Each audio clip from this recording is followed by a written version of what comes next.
0 के नाम से हमारा यूट्यूब चैनल। तो सभी बच्चे ध्यान के साथ देखें। तो हम यहाँ तक आ गए थे। स्थिति नंबर 3, जब हम वस्तु को वक्रता केंद्र पर रखते हैं, तो जब वस्तु को वक्रता केंद्र पर रखी जाती है तो एक प्रकाश किरण हमारी मुख्य अक्ष के समांतर जाएगी। तो जब मुख्य अक्ष के समांतर जाएगी वो फोकस से परावर्तित हो जाएगी।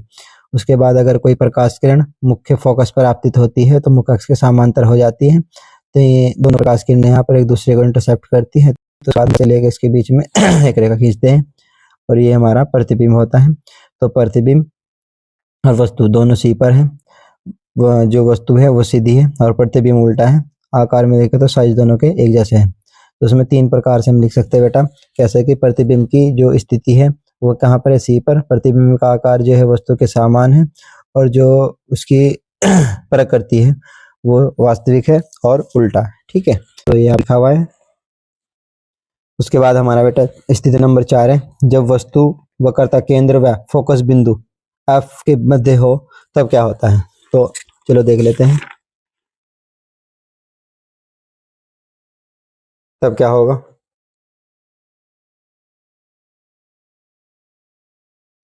तो बेटा ध्यान के साथ देखना जरा। तो जब हमारी वस्तु ओ और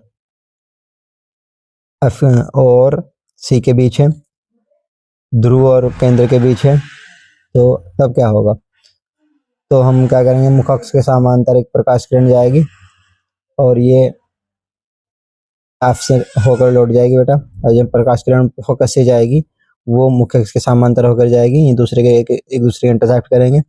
अब की बार वस्तु की स्थिति हमारी क्या है, सी और एफ के बीच है। सी और एफ के बीच हमने वस्तु को रखा हुआ है। तो प्रतिबिंब की जो स्थिति है वो सी से परे है और आकार में देख सकते हो ये वस्तु है आपकी और ये प्रतिबिंब है, ये इससे बड़ा है। तो इसमें स्थिति लिखी हुई है। यहाँ पर स्थिति क्या लिखी हुई है, क्या है कि प्रतिबिंब जो वास्तविक उल्टा है, वस्तु से बड़ा है और वक्रता केंद्र पर है। वक्रता केंद्र सी से परे बन रहा है। वक्रता केंद्र सी से परे बनता है। तो ये स्थिति नंबर आपकी 4 थी। स्थिति नंबर 5 में देख ले बेटा, जब वस्तु फोकस एफ पर स्थित हो। तो अब की बार हमने क्या किया, अब की बार देखो बेटा पहले सी पर थी, फिर सी और एफ के बीच आई, अब कहाँ रखी है, एफ पर।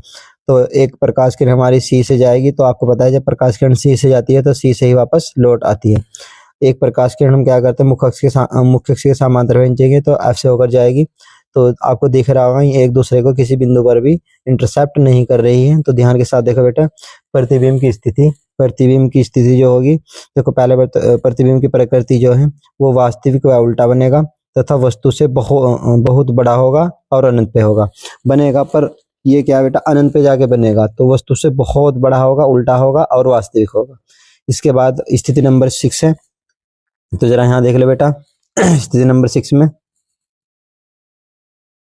जब वस्तु फोकस व ध्रुव के बीच स्थित होती है तो अब क्या होता है। तो देखो बेटा, जब हम वस्तु को एफ और पोल या ध्रुव के बीच में रखते हैं तो तब क्या होगा।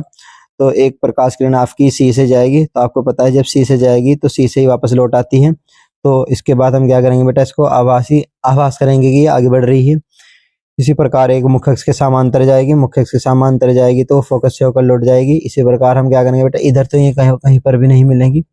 तो हम क्या करेंगे, इधर बढ़ाने पर ये कहीं पर नहीं मिलती प्रतीत होगी। तो हम इसे दर्पण के पीछे आभास करेंगे कि दर्पण के पीछे मीनार पर देखेंगे तो यहाँ पर ये एक दूसरे को इंटरसेप्ट करती है। तो ऐसा करने पर क्या होगा, तो यहाँ देखना बेटा, तो यहाँ पर क्या होता है, तो आभासी बनता है और सीधा बनता है, वस्तु से बड़ा होगा तथा दर्पण के पीछे।